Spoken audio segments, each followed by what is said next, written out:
All right, guys, what is up?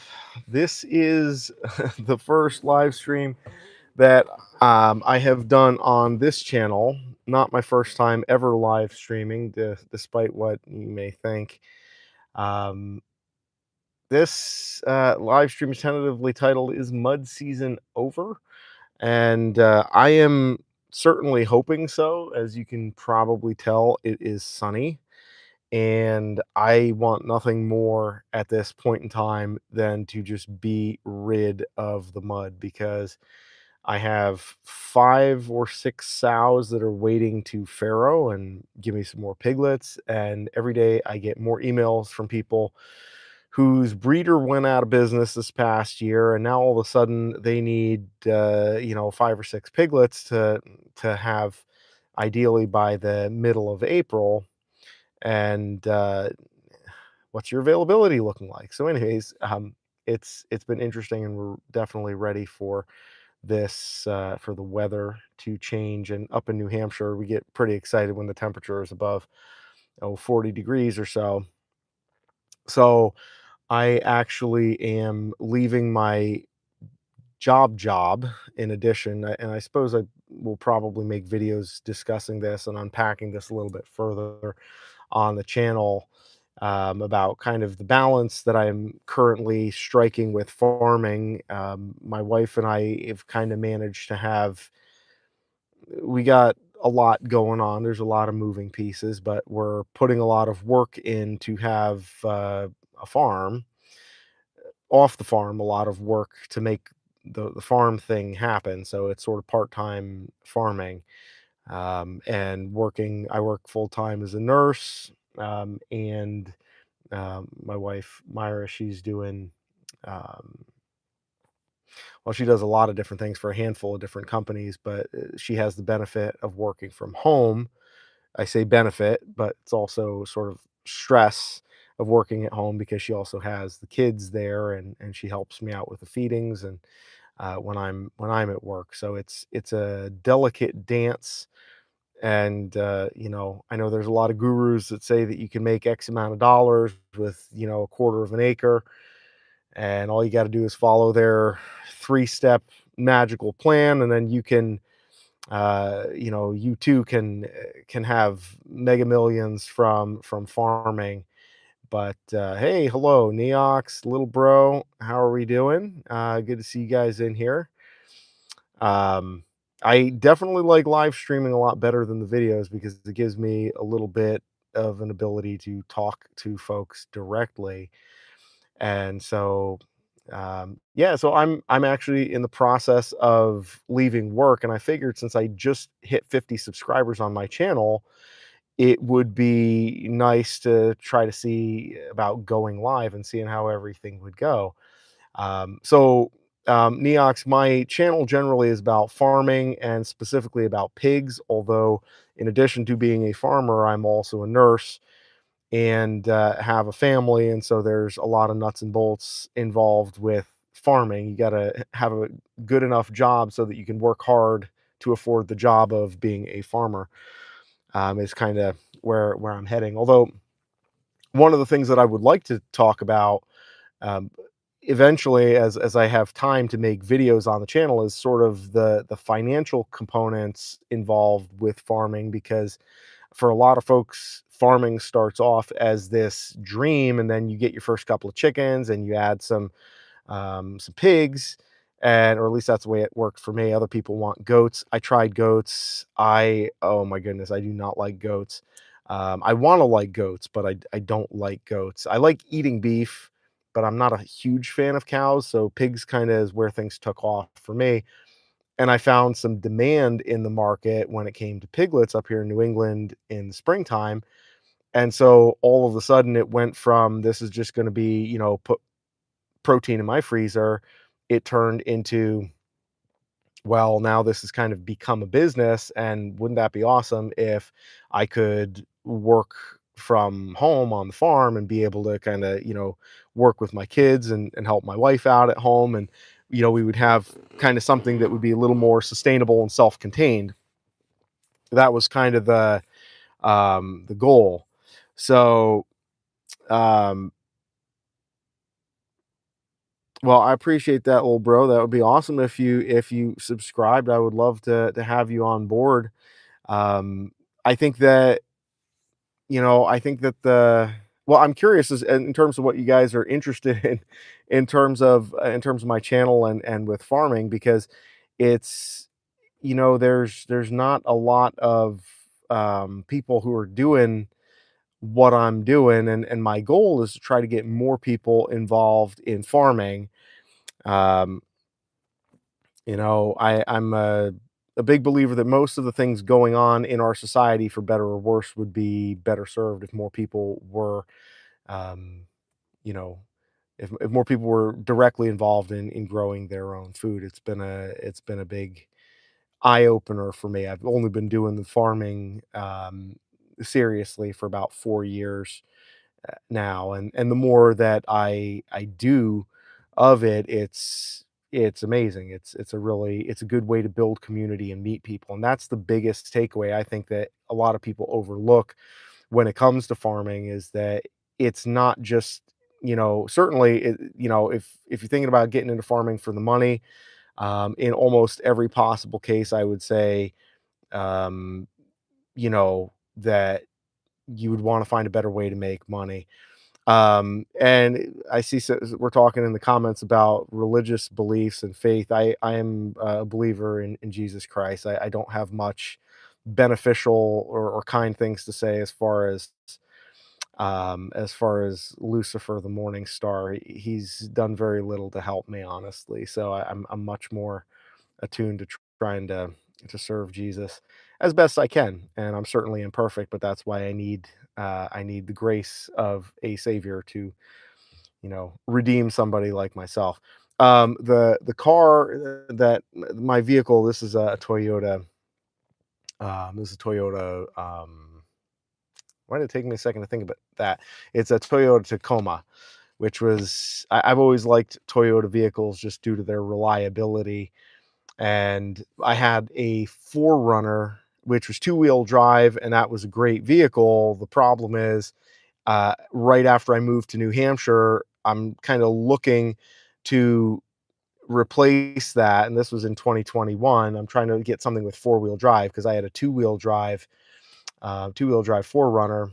And take care, Neox. Good seeing you. Hopefully, we'll see you again on here.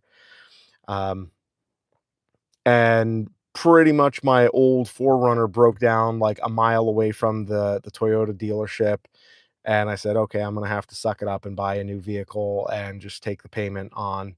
And I was just starting to work at the hospital, so it seemed like a reasonable trade-off, and I would be able to make that happen.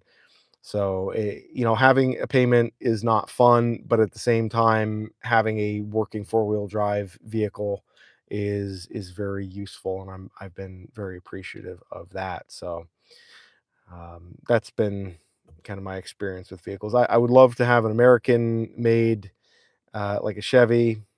I'm a big fan of like the square bodies from the '80s. I like the Fords and the Chevys. I see I went down to 0 people following the stream once I said that. I like the American trucks, but oh well, I guess that's the way it goes.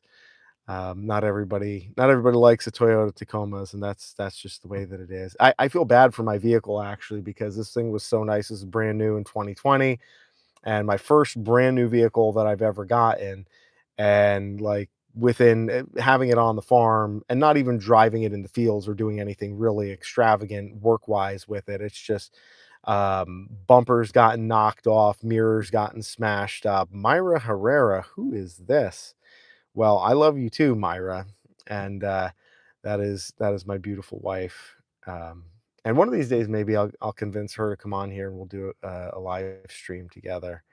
But you know, there's a lot one could say about marriage and partnership, and maybe someday we can crack some eggs of knowledge in terms of recommendations for marriage and partnership. But I would say that um, as it relates, I'm trying to stay on topic and actually talk about farming without getting sidetracked because every time somebody asked the comment about, do I believe in Satan as my Lord and Savior, or, what vehicle I'm driving, then I kind of go off in the weeds a little. But realistically speaking, farming is something that I would not want to be doing if I were doing this by myself, and if I were doing it without somebody who is able and willing to support me and understand the long nights that sometimes I have to spend in the barn, and the reason why our house always smells like pig shit, that kind of thing. So it's more valuable than I ever realized, having somebody that shares similar goals and wants to actually work with you. It's a hard That's a hard thing to find, and I'm very fortunate to have a beautiful woman who loves me enough to do that. So, not trying to gloat, but I am very grateful for my wife and our family. It's a big thing, because honestly, like, the whole point of farming from the beginning was really about having something for our family, and really about creating an environment that we wanted to raise kids in, where they would have some awareness of where their food comes from, and ability to participate in that process, rather than just living under the impression that everything comes from the grocery store, and that, trucks just bring things magically, and they, you know, so, anyways, after 11 minutes of my first live stream, it seems that even my wife has abandoned the stream. So I must be really doing something right here. I do have to get on the road, because I have to drive down to Massachusetts, the People's Republic of Massachusetts, to pick up my precious eldest daughter from her mom's house. And so, little blended family thing going on, bring her up to the farm. Oh, Myra's back. Okay, my wife, so I was mistaken. I have to apologize. I was too quick to bag on my beautiful wife for abandoning the live stream. The reality is, our internet in New Hampshire is so appallingly bad that it's like I can't do a live stream from the barn if I wanted to. And really, that's been one of my goals. We got Starlink at one point, with the goal of being able to live stream from, further points on the property, so that I would actually be able to, like, do this type of a stream from the barn and introduce you to some of the pigs, and show you around, so you can see the operation kind of live and in person. But the reality is that the Wi-Fi and the cell service is just real bad. And so we got Starlink at one point, but even that did not work very well. I'm thinking about reapproaching Starlink and trying it again, but doing that with a better mounting setup, so that it would be able to get the signal in there properly. Hello, Barksons. That's kind. I appreciate that vote of confidence. And now, if only I could be intelligent enough to continue talking for minutes upon minutes. But I guess my wife would agree with you. She's always been a pretty big fan of me as well, which I don't fully understand, but I try not to think about it too much, because then, it's like, what if she figures out that, like, she's just needs glasses or something, and then she goes to the eye doctor at some point, and then she's like, you know. So we don't go too deep down that rabbit hole. But question for those of you who are here watching, or the one person of you who is here watching, are you able? What's the audio looking or sounding like? How do we sound?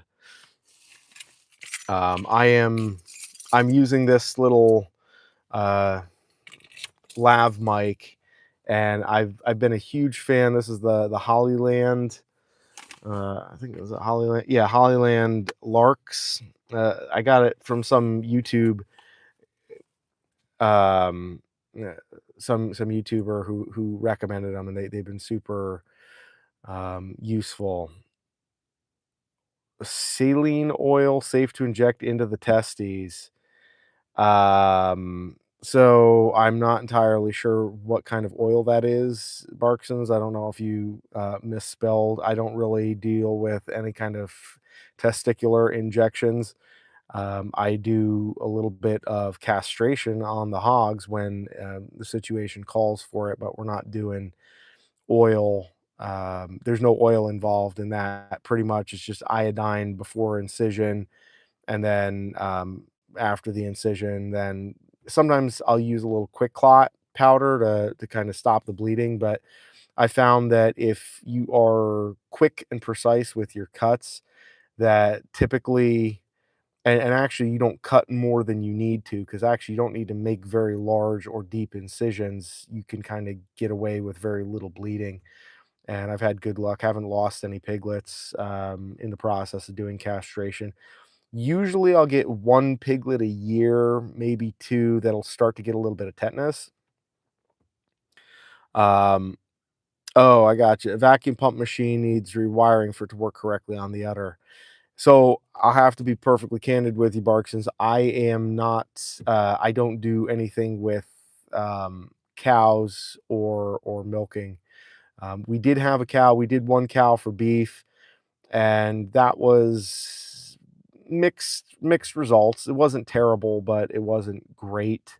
Our infrastructure is definitely set up more for pigs, and eventually, as we're able to improve the infrastructure over time, because again, I'm leaving my job right now at 5-ish, and that leaves with limited time to feed the animals, and then also, weekends and whatnot to think about things like, putting in fences or gates and that kind of thing. So I'm definitely interested in doing more with cows at some point, but right now, yeah, right now, pigs are pretty much it for me. Although, if I could find a way to combine and be like a swine dairy farmer, then we might have something to talk about. I don't know if there's any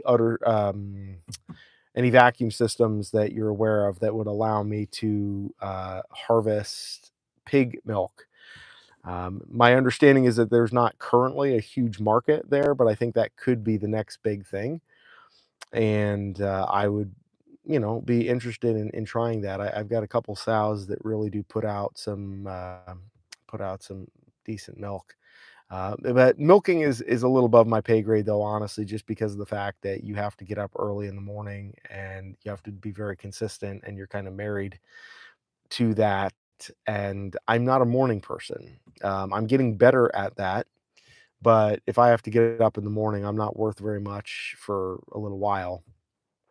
So I like with the pigs, like as long as I'm feeding them once a day, pretty much they're reasonably happy, and you know they're a little bit more flexible. They can deal with my schedule. Although, um, fun fact, I do have a milking machine, because initially when we got here, I was very big on the idea of getting a cow and milking it, and then even a goat or a couple of goats. And my thought was I would get some goats, milk them, and then I would feed goat's milk to the pigs, and then have that as sort of um,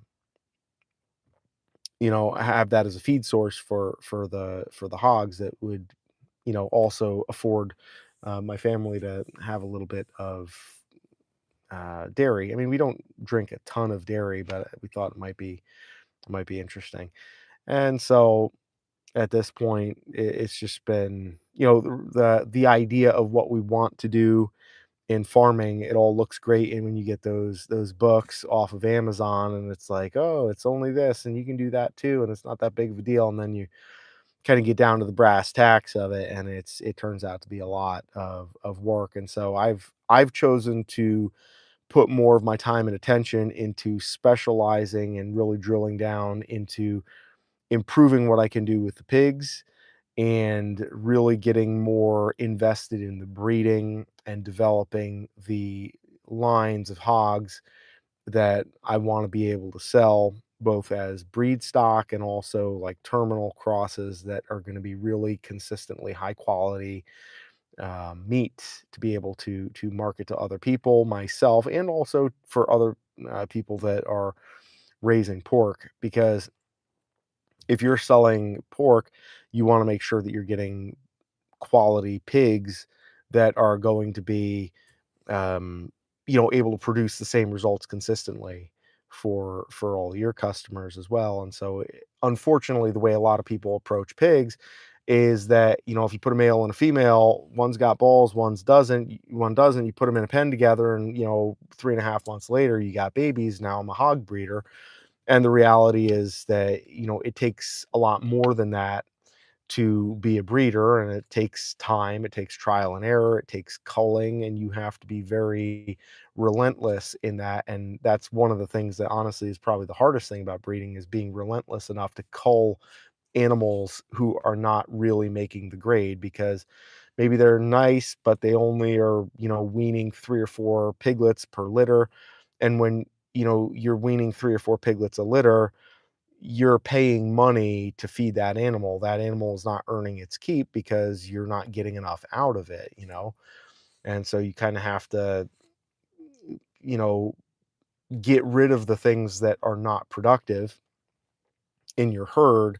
And then once you have productive animals, then you're kind of crossing and trying different things to see what's going to give you the best result in terms of the meat quality. Because like intramuscular fat and marbling, which unfortunately a lot of people don't realize, that fat is the best part of any meat that you're eating. And if you're eating pork and you're used to getting the stuff from the grocery store, it looks like a chicken cutlet and it's dry and, very light colored. But when you're eating pork that comes off of the pasture and it comes out of the woods, the pigs have good fat in the meat. So it looks like a ribeye that's marbled, and it's fantastic.